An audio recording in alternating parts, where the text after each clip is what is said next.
Hello नमस्कार, मैं हूं डॉक्टर बड़ी मुदगर, यतिका हेल्थ केयर क्लिनिक जयपुर से। लास्ट में जो हमने एक बात करी थी वो था मीनोपॉज के ऊपर। वो था मीनोपॉज का सेशन 1। मीनोपॉज सेशन 1 के अकॉर्डिंग मेरे पास कुछ क्वेरीज आई थी फीमेल्स की कि हमारी वाइफ का या हमारा वेट मीनोपॉज के सिम्टम्स जब स्टार्ट होते हैं तो काफ़ी बढ़ रहा है। तो आज हम इसी पे बात करते हैं, इसी विषय पे बात करते हैं कि क्या मीनोपॉज पे वेट बढ़ता है तो कितना बढ़ता है, इसके लिए क्या क्या प्रिकॉशंस लेनी चाहिए, क्या इसकी डाइट रहनी चाहिए। तो मैं आपको एक एक करके इसके बारे में बताती हूँ। मीनोपॉज यानी कि पीरियड का बंद होना। पीरियड का बंद होना इट मीन्स कि नो मीनोपॉज। इसमें कभी कभी क्या होता है, जैसे मैंने पहले भी बताया था, हार्मोन्स चेंजेस होते हैं, हॉट फ्लैशेस होते हैं, किसी किसी को बहुत ज़्यादा प्रॉब्लम्स हो जाती हैं मीनोपॉज में। एक माइंडसेट चेंज होने शुरू हो जाता है, ठीक है। इसी में ही इस दौरान ही एक फेज आता है जिसमें वजन भी बढ़ता है। तो किसी किसी को ये लगता है कि हम हमारा जो वेट है वो किस वजह से बढ़ रहा है, कहीं हमें थायराइड तो नहीं है। मतलब महिलाएं परेशान होना शुरू हो जाती हैं कि हमारा वेट अचानक से क्यों बढ़ पा रहा है। तो देखिए, थायराइड भी एक सिम्टम हो सकता है, क्योंकि ये भी हमारा एक हार्मोन है जो हर चीज में हमें सहायता भी करता है। कभी कभी अगर थायराइड होता है तो प्रेगनेंसी होने में प्रॉब्लम होती है, थायराइड होता है तो पीसीओज या पीसीओडी वगैरह काफी चीजें कोरिलेट कर सकती हैं। तो थायराइड की वजह से भी वेट बढ़ सकता है। अब सेकंड क्वेश्चन ये था कि इसको वेट अगर बढ़ता है मीनोपॉज में तो इसको हम कैसे कंट्रोल कर सकते हैं। तो देखिए, इसमें एक कंट्रोल करने के लिए जब पीरियड्स बंद होने वाले होते हैं तो हमारे बॉडी के जो हार्मोन्स होते हैं वो चेंजेस उसमें आने शुरू हो जाते हैं। अब चेंजेस उसमें आने शुरू हो जाते हैं, जैसे एस्ट्रोजन प्रोजेस्टेरोन है, जिसकी वजह से हमारा मेंस्ट्रुएशन का चक्र चलता है, मेंस्ट्रुएशन साइकिल का। ओवरीज हमारे काम करना थोड़ा सा कम कर देती हैं, जिसकी वजह से पीरियड्स डिले होने शुरू हो जाते हैं। तो धीरे धीरे करके इन्हीं चीज़ों की वजह से मीनोपॉज हो जाता है, जैसे कि मैं आपको लास्ट वीडियो में बता चुकी हूँ। अब इसमें जो वेट की जो प्रॉब्लम आती है, 10 to 15 kgs वेट अचीव कर लेती हैं कोई भी फीमेल हो। कोई कोई 7 kg भी कर लेती है, लेकिन अभी तक का जो रिकॉर्ड रहा है उसमें 10 to 15 kgs का ज़्यादा माना गया है कि वेट अचीव कर लेती है मीनोपॉज के दौरान।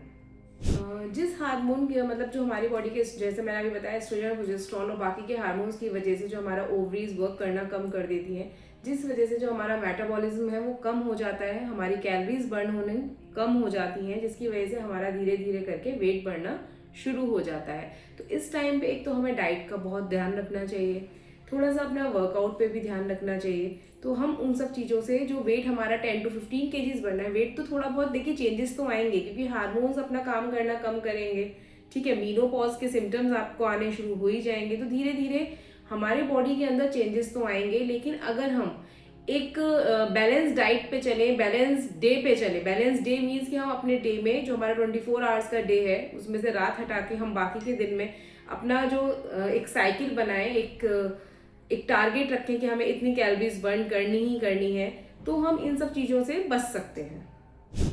तो जैसे कि मैंने आपको बताया ही था कि किसी भी मीनोपॉज वाली लेडीज़ के अंदर 5 to 6 kg वेट तो पॉसिबल है ही कि बढ़ेगा ही बढ़ेगा, उसकी पूरी क्लैरिटी है, 100% बढ़ता ही बढ़ता है। किसी किसी को वो 5 to 6 kgs जो है केजीज में मतलब शरीर में बढ़ता हुआ दिखाई देता है, किसी को इंच लॉस में इंच गेन में दिखाई दे जाता है। तो वो मतलब इतना बढ़ेगा ही, क्योंकि 10 to 15% वेट बढ़ता ही है। फॉर एग्जाम्पल किसी का 75 है तो वो 80 पे आ जाएगा, ठीक है। प्लस माइनस होता रहता है, उसके लिए कोई श्योरिटी नहीं है, क्योंकि हर एक बॉडी अलग अलग होती है, इसके लिए हम कुछ नहीं कह सकते हैं। लेकिन हाँ, इतना मिनिमम या मैक्सिमम बढ़ना ही बढ़ना है, बाकी अपना बॉडी के ऊपर डिपेंड करता है। ये जो वेट गेन होता है, इसमें ये नहीं कह सकते हम कि ये सिर्फ विजिबल होता है, बाकी कोई प्रॉब्लम नहीं होती है। वेट गेन होने से काफ़ी प्रॉब्लम्स शुरू हो जाती है। देखिए, जैसे कि 40 से ही सिम्टम्स आने स्टार्ट हो जाते हैं, 40 की एज पे, और जब तक ये मीनोपॉज चलता है, और आफ्टर मीनोपॉज भी किसी किसी को ये सिम्टम्स रहते भी हैं, वेट भी गेन होता है। तो किसी जैसे कि आपने देखा होगा, वेट गेन होने से एक तो सबसे पहला पॉइंट जो है, किसी किसी के अंदर थायराइड और डायबिटीज़ की प्रॉब्लम आ जाती है, किसी के अंदर कार्डियक की प्रॉब्लम आ जाती है, ठीक है। कार्डियक मीन्स कि हार्ट की प्रॉब्लम आना, ब्लड प्रेशर वगैरह। और सबसे मेन जो एक लेडी के अंदर सबसे बड़ी प्रॉब्लम आती है, किसी भी फीमेल का अगर वेट गेन हो जाता है या वो अपने आप में चेंजेस देखती है, तो उसका जो सेल्फ कॉन्फिडेंस है वो धीरे धीरे डाउन होने लगता है। कभी कभी ये प्रॉब्लम जो है ना जेनेटिक भी होती है, जैसे किसी आपके फादर ओबीज हैं, आपकी मदर ओबीज हैं, तो वो चीज़ें आपके अंदर भी डेवलप होती हैं क्योंकि ये जेनेटिक भी रहता है। अच्छा, दूसरा ये भी है कि इस एज में आते आते हमारी जो एक्टिविटी है वो धीरे धीरे कम होनी शुरू हो जाती है। जैसे कि स्टार्टिंग में बच्चे छोटे होते हैं, हम उनके पीछे भागते रहते हैं खाना खिलाने के लिए, वर्कलोड भी ज़्यादा रहता है, लेकिन 40-45 पे आते आते हमारी जो वर्किंग एक्टिविटीज़ हैं वो धीरे धीरे डाउन होनी शुरू हो जाती हैं, क्योंकि पहले हम अपने खाने पीने पे ध्यान नहीं देते, बच्चों के पे ध्यान देते हैं, जॉब में ध्यान देते हैं, हर चीज़ अलग अलग चीज़ें कैटेगरीज होती हैं। और इस एज पे आते आते सारी चीज़ें जो है एक्टिविटीज़ हैं वो डाउन हो जाती हैं और हम अपनी एक डाइट अच्छे से लेना शुरू कर देते हैं जो कि हम पहले नहीं लेते थे। तो वो भी एक रीज़न है कि जिसकी वजह से हमारा वेट जो है जल्दी जल्दी गेन होता है। कुछ तो हार्मोन्स है ही हैं, हार्मोन्स की वजह से तो मेनोपॉज में वेट गेन होना ही है, लेकिन बाकी की जो ये अदर चीज़ें होती हैं जिसकी वजह से वेट गेन होता है वो भी हमारी लाइफ में डिपेंड करती हैं। मेनोपॉज के टाइम पे जो वेट गेन होता है वो ज़्यादातर हमारा जो विजिबल होता है, एक तो वो मिड सेक्शन में रहता है, थाइज में रहता है, वो मतलब इन दो जगह पे हमारा जो मेनोपॉज में वेट गेन होता है वो ज़्यादातर विजिबल होता है। आपके लोअर एब्डोमेन पे, ठीक है, आपके थाइज पे, ये जो मिड सेक्शन होता है इस पे ज़्यादातर वो विजिबल रहता है। कुछ क्या होता है, जब आपकी एक्टिविटीज़ कम हो जाती हैं तो आपकी स्नैकिंग टाइम ज़्यादा हो जाता है ना, और आपका स्लीप डिसऑर्डर होना, मतलब आप रात को प्रॉपर तरीके से नींद नहीं ले रहे हैं, जग रहे हैं बच्चों के संग में किसी भी वजह से, तो उसकी वजह से आपकी नींद पूरी नहीं होती है, तो खाली बैठे स्नैकिंग करना, तो ये आउट ऑफ द कैलोरीज लेना, ज़्यादा से ज़्यादा कैलोरीज लेना भी वेट गेन का एक कारण है। मैं आपको बताती हूँ कि इसको हम कैसे कम कर सकते हैं, इन सब चीज़ों से किस तरीके से बचा जा सकता है, इसके बारे में मैं आपको बताती हूँ। सबसे पहले हमें इन सब चीज़ों से बचने के लिए अपना एक माइंड सेट करना है कि ये मेनोपॉज जो है ये हमारे संग होगा ही होगा। जब मेनार्की हुआ है तो मेनोपॉज भी होगा ही होगा। अगर मेनोपॉज नहीं होता है तो प्रॉब्लम है, फिर आप लोगों को ब्लड लॉस इतना होगा, आप डॉक्टर्स के पास जाएंगे कि क्या है, क्या वजह है जो हमें ब्लीडिंग बंद नहीं हो रही है, हमारी मम्मी को इस एज पे हो गई थी, हमारी फ्रेंड को। तो इट मीन्स आप अपने दिमाग में एक चीज़ सेट कर दीजिए कि हमें मेनोपॉज होना ही है, और ये हमारे लिए अच्छी बात है क्योंकि मेनार्की हुआ है तो मेनोपॉज होगा ही होगा। इससे वेट को बचने के लिए, मतलब वेट बढ़े नहीं उस चीज़ से बचने के लिए हमें अपने दिमाग में एक ये चीज़ सेट करनी होगी कि हमें कितनी कैलोरीज गेन करनी है, क्या डाइट हमें लेनी है। तो उसके लिए मेरे अकॉर्डिंग अगर आप मेरी सुने तो आपको प्रोटीन डाइट ज़्यादा लेनी है, ठीक है।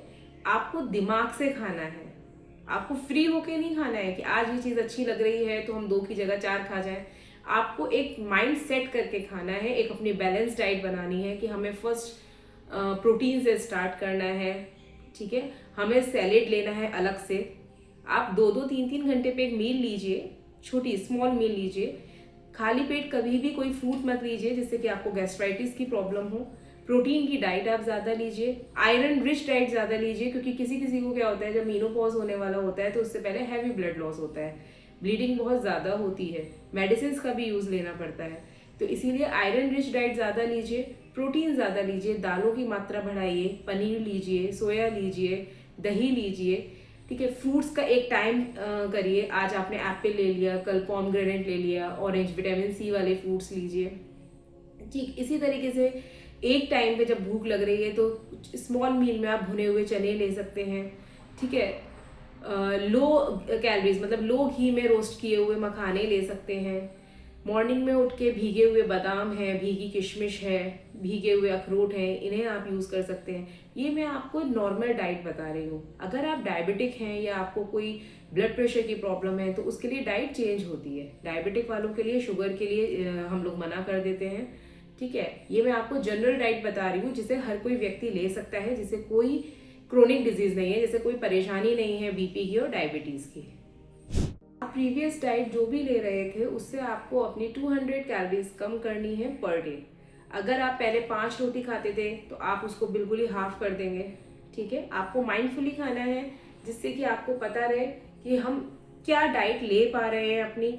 ऐसा नहीं है कि जो भी है उसको सामने फिनिश करना है, आपको अपनी प्लेटर में वही चीज़ रखनी है जैसे कि आपके दिमाग में सेट है कि मुझे इतनी ही डाइट लेनी है। बिकॉज इसमें क्या होता है, आपकी ना मेनोपॉज के टाइम पे आपकी फिजिकल एक्टिविटी वैसे ही कम हो जाती है, तो जो आपका मेटाबॉलिज्म है वो भी कम काम करता है, आपकी कैलोरीज कम बर्न होती है। तो इसके लिए आपको कैलोरीज उतनी ही कम लेनी है। जैसे आप मीनोपॉज से पहले 200 कैलोरीज ले रहे थे, सॉरी 400 कैलोरीज ले रहे थे, तो आपको आफ्टर मीनोपॉज 200 कैलोरीज लेना है, मतलब आपको अपनी कैलोरीज को 50% कर देना है, क्योंकि आपकी फिजिकल एक्टिविटी ऑलरेडी कम होती चली जा रही है।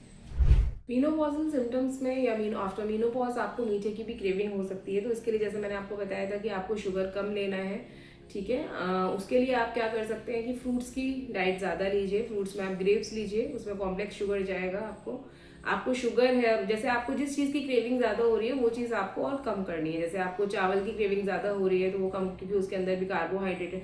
अच्छा, बहुत से लोग ना नाश्ते में पोहा लेते हैं, एक प्लेट अच्छा सा एक बाउल लेके पोहा लेते हैं, तो वो पोहा भी कार्बोहाइड्रेट है, क्योंकि वो भी राइस से ही बनता है, ठीक है। तो कार्बोहाइड्रेट बहुत कम लेना है, प्रोटीन डाइट ज़्यादा लेनी है, मल्टीविटामिन ज़्यादा लेने हैं, सब्जियां ज़्यादा लेनी है, दालें ज़्यादा लेनी है, शुगर को कम करना है। गाजर का हलवा, सूजी का हलवा, खीर, या तो इनमें चीनी का प्रयोग ना करें, शुगर फ्री का यूज़ करें। अदरवाइज इनको अपनी डाइट में बहुत कम ऐड करें, क्योंकि इसमें सब में शुगर है और आपको शुगर डाइट बहुत कम लेनी है। दूसरा, आपको रिफाइंड हुआ, घी हुआ, ये चीज़ें थोड़ा कम करना है, जिसके अंदर कैलोरीज ज़्यादा आती हैं, वो सारी चीज़ें आपको कम करनी है, ठीक है। तो जैसे मैंने आपको बताया कि आप डाइट पे इस तरीके से ध्यान दे सकते हैं। दूसरा, थोड़ा सा ना अपने लिए 20-25 मिनट्स आपको निकालना है। 20 मिनट्स की वॉक ले सकते हैं। आप ये भी कर सकते हैं कि सुबह और इवनिंग में या सुबह मॉर्निंग में आफ्टर डिनर आप वॉक ले सकते हैं। 10-15 मिनट का योगा भी कर सकते हैं, जिससे कि आपकी ब्रीदिंग एक्सरसाइज भी हो जाए। ऐसा नहीं है कि मैंने सिर्फ डाइट के लिए बोला है, हम तो डाइट के ही थ्रू अपना वेट कंट्रोल करेंगे, नहीं। आपको अगर लग रहा है कि आप मोटे हो रहे हैं, आपका पेट निकल रहा है, आपके थाइस बहुत हैवी हो रहे हैं, आपका फेस ब्रॉड होता चला जा रहा है, तो प्लीज अपनी बॉडी पे वर्क करिए। और मीनोपॉज हो, मीनोपॉज नहीं हो, आप चाहे कितनी भी वर्किंग एक्टिविटीज आप बहुत कर रहे हो, लेकिन प्लीज अपने लिए पूरे दिन में 20-25 मिनट्स, मैक्सिमम 30-40 मिनट्स अपने लिए निकालिए। चाहे उसमें अपने लिए एक्सरसाइज करिए, ठीक है, अपनी ब्यूटी टिप्स ऐड करिए, अपने लिए मेडिटेशन करिए, अपनी बॉडी को अच्छा दिखने के लिए आप जो भी कर सकते हैं प्लीज करिए। क्योंकि अगर आप अपने आप को सुंदर नहीं लग रहे हैं खुद को, तो आपका जो सेल्फ कॉन्फिडेंस है वो धीरे धीरे डाउन होता चला जाएगा। फिर आपके अंदर नेगेटिविटी आनी शुरू हो जाएगी, आपकी बॉडी डल रहने लगेगी, आपकी एक्टिविटीज कम हो जाएंगी। तो इसलिए आपको अपनी रूटीन लाइफ में अपने लिए एटलीस्ट थोड़ा सा टाइम निकालना है, जिसके लिए आप खुश रह सकते हैं। अगर आप अपने लिए टाइम निकालेंगे तो आप अपने लिए खुश रहेंगे, आपको सुंदर दिखना है। आपकी ब्यूटी इन्हेंस करने के लिए प्लीज अपने रूटीन की लाइफ में 20-25 मिनट्स, 30 मिनट, जितना भी आप निकाल सकते हैं अपने वर्कलोड के संग, प्लीज निकालिए। स्वस्थ रहिए, खुश रहिए। नमस्कार।